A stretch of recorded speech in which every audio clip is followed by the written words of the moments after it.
Merhaba arkadaşlar, kanalıma hoş geldiniz. Bugün şöyle 100 gram 360 metre uzunluğu olan bir ipim var. Bununla harika bir model başlayacağım. Şöyle ipime uygun kullanacağım şiş 3 numara. Yapım aşamalarına geçmeden önce kanalıma abone değilseniz abone olup videolarımı da beğeniyorsanız beğeni yapmayı, yorum yapmayı, beni desteklemeyi unutmayın. Şimdiden hepinize teşekkürler. Şöyle lastiğimi hazırladım. Bir ters bir düz lastik hazırladım. Bu model için ilmek sayısı 6 ve 6'nın katları, yani ilmek sayısı şu şekilde 6 ve 6'nın katları artı 5. Her model 6 ilmekten oluşuyor. En sonuna 5 ilmek ekliyoruz. Modelimiz 8 sıradan oluşuyor. Şimdi birinci sıra ön yüzündeyim. Kenar ilmeğinden sonra bütün ilmeklerimi düz örüyorum. Birinci sıra ön yüzünde ilmeklerimi düz örerek devam ediyorum. Şöyle.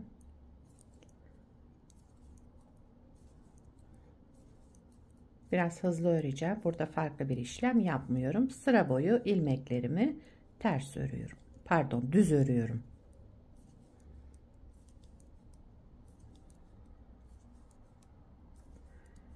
Kenar ilmeğimi de düz ördüm.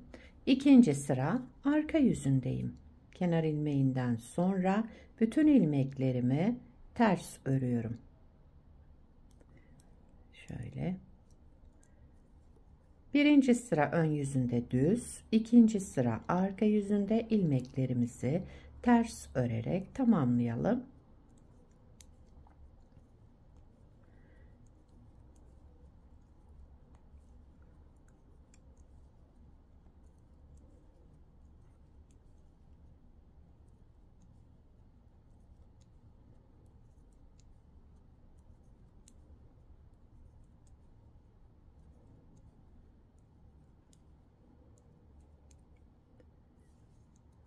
Evet, ikinci sırayı da tamamladım ters örerek.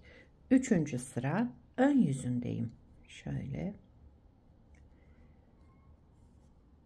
Kenar ilmeğinden sonra sıradaki 3 ilmeğimi düz örüyorum. 1, 2, 3. 3 ilmek düz. Daha sonra bir artırma. Sıradaki 3 ilmeğinde üçünü bir şöyle toplayarak düz ördüm. Şişimden çıkarmıyorum. Bir artırma yaptım. Daha sonra tekrar bu 3 ilmeğimi bir kez daha ördüm ve şişimden çıkardım. Burada 3 ilmekten 3 ilmek çıkarmış oldum. Bakın 1, 2, 3. Daha sonra bu çıkardığım ilmekleri sol şişime geçirdim ve üçünü bir toplayarak kestim. Tek ilmeğe düşürdüm. Şöyle. Ve bir artırma daha yaptım. Daha sonra yine 3 ilmek düz, 3 düz ilmekten sonra burada yaptığım işlemi yapacağım yine. Bir artırma, sıradaki 3 ilmeğimizin üçünü bir toplayarak bir kez ördüm. Bir artırma yaptım, bir kez daha bu üçünü topladım, ördüm ve şişimden çıkarttım. 3 ilmekten 3 ilmek çıkardım burada. Bu çıkardığım ilmekleri sol şişime tekrar geçirdim ve düz örerek tek ilmeğe düşürdüm. Devamında bir artırma yaptım. Yine 3 ilmek düz ördüm. Arada tekrar bir artırma, 3 ilmeği topladım. Düz ördüm. Şişimden çıkarmadan bir artırma yaptım. Tekrar düz ördüm. Ve çıkardığım 3 ilmeği şöyle tekrar sol şişime taktım ve ördüm, tek ilmeğe düşürdüm. Bir artırma yaptım. Sıra sonunda 3 ilmek düz, kenar ilmeğimi de düz ördüm ve 3. sırayı tamamladım. 4. sıra arka yüzündeyim. Kenar ilmeğinden sonra bütün ilmeklerimi ters örüyorum. Bakın bu yaptığım ajurda dahil hepsini ters örerek devam edelim.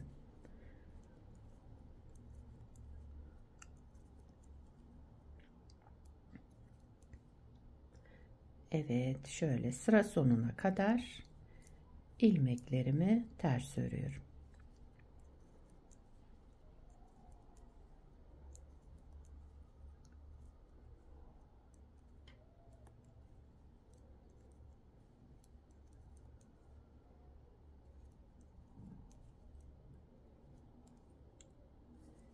Kenar ilmeğimi de düz ördüm.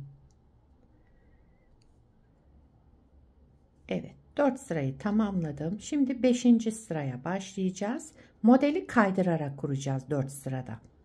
Yani toplamda 8 sıra olacak.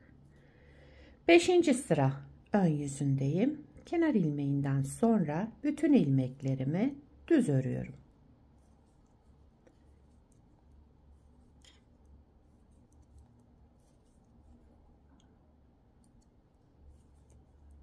Evet.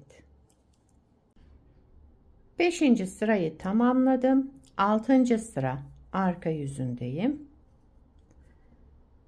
Kenar ilmeğinden sonra ilmeklerimi ters örüyorum.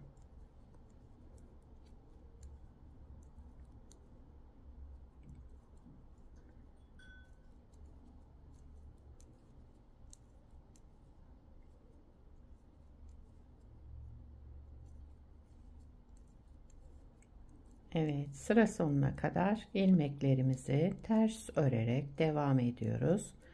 6. sıra arka yüzündeyim.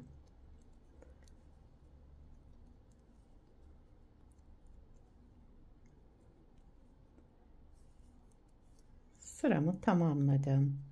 7. sıra ön yüzündeyim. Şimdi modeli kaydıracağım, bakın. Şuradaki 3 ilmeğe buradaki şu ajurlu kısmı yapacağım. Ajurlu nohut olan kısımları kaydırarak yapacağız. 7. sıra ön yüzünde kenar ilmeğinden sonra bir ilmek artırma yaptım. Sıradaki 3 ilmeğin üçünü bir alarak şöyle topladım. Düz ördüm. Şişimden çıkarmadan bir artırma tekrar ördüm ve şişimden çıkardım. 3 ilmekten 3 ilmek çıkarmış oldum burada. Tekrar bu 3 ilmeği sol şişime aldım ve üçünü bir toplayarak düz ördüm. Tek ilmeğe düşürdüm. Daha sonra bir ilmek artırma yaptım. Devamındaki 3 ilmeği de düz ördüm. Bakın şöyle modeli kaydırmış olduk. Bir artırma, 3 ilmeğin üçünü bir toplayalım, düz örelim.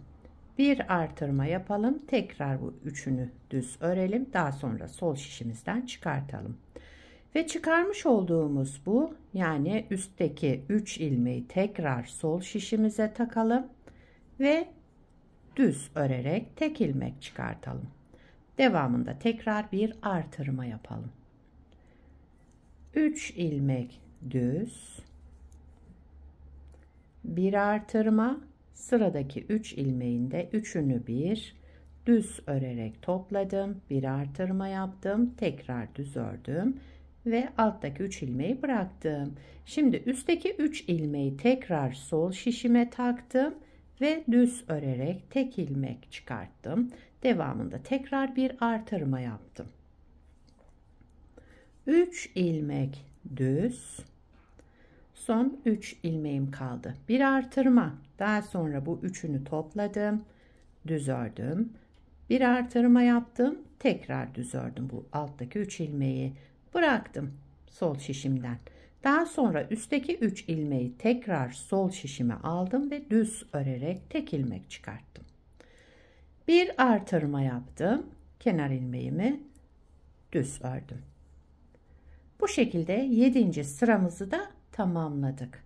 8. sıra arka yüzündeyim. Son sıramız. Kenar ilmeğinden sonra bütün ilmeklerimi ters örüyorum. Bütün ilmeklerimizi ters örerek devam ediyoruz. Sıra sonuna kadar. Evet, modeli bir kez kurduk. Modelimiz hep bu 8 sıranın tekrarından oluşacak. Güzel, kolay bir model. Umarım siz de beğenir, benimle yaparsınız. Görüşlerinizi bekliyorum arkadaşlar. yaptığınız, benim kanaldan çıkarttığınız modellerin nasıl olduğunu, beğeniyor musunuz, nasıl duruyor, onları yazarsanız sevinirim. Evet. Evet, tamamladık. Bakın şöyle kabartmalı nohutlarımız var. Ajurlu nohut örneği. Evet. Bir parça da daha önce hazırladım. Şöyle göstereyim. Aynı ipi kullandım. Aynı kalınlıkta şiş. Aynı şekilde yaptım. Burada 2 sıra haroşa lastik kullandım. Buradakinde de bir ters bir düz lastik uyguladım. Hangisi hoşunuza giderse onu yaparsınız. Modelde kıvrılma oluyor. Lastik istiyor. Lastikle çalışırsanız daha rahat, daha güzel duracaktır. Modelin arka yüzü de bakın şöyle. Yakadan başlama örgülerinizde de kullanabilirsiniz. Yetişkin örgülerinde, çocuk örgülerinde hepsinde kullanabilirsiniz. Etol şal yapımında yelek, hırka, süveter, yani yazlık örgülerinizde, mevsimlik örgülerinizde ona göre de iplerinizi tercih edersiniz. Gayet güzel ve yapımı kolay modellerden, hem de çok gösterişli. Umarım siz de beğenir, benimle yaparsınız. Yapacak olanlara kolay gelsin. Bir sonraki videoda görüşmek üzere. Hoşça kalın.